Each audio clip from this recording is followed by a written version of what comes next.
Okay, so let's look some more at clinically relevant behavior and how to identify them in session. So the crucial point here is that identifying CRB is a collaborative exercise with your client. It's not something for you to do in your mind and go, I know what the clinically relevant behavior is for this client. A behavior, you can only work on a CRB if the client recognizes it and not just you. So it's going to be collaborative, and the best way to do that is simply ask the client. So if you're using the ACT matrix, for example, you can always ask, well, what you're doing right now, is this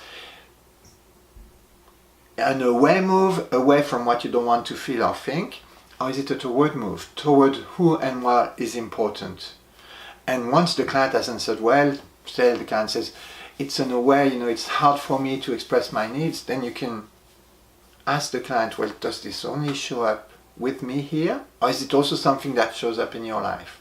And only when the client says, oh no, it's very difficult for me to express my needs, that you then have a CRB with which you can work in session.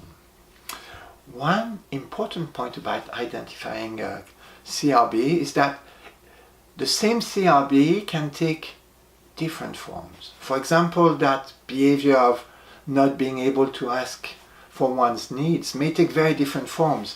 Maybe at work, the form this behavior takes is the client will say yes to every new task that colleagues or bosses will actually push to him, without expressing his needs of having more time or spending more time on a particular task. At home, it could take a very different form. Maybe the form it will take is the form of arguments, disputes with his partner, simply because it's so hard for him to express his needs that he blows up without expressing them, but then there's this big argument.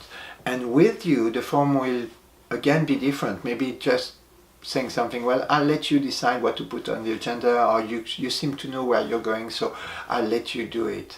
So you see, they can have very different forms, but in fact be the same behavior. And helping clients to recognize that those different forms of the same behavior is very useful, because once you've worked on an improved behavior with your clients, then they can export it to different areas of their lives and to different forms of the same behavior. So that's how you identify clinically relevant behavior with your clients in session. Was that any better? Oh, you think so? Okay, thanks.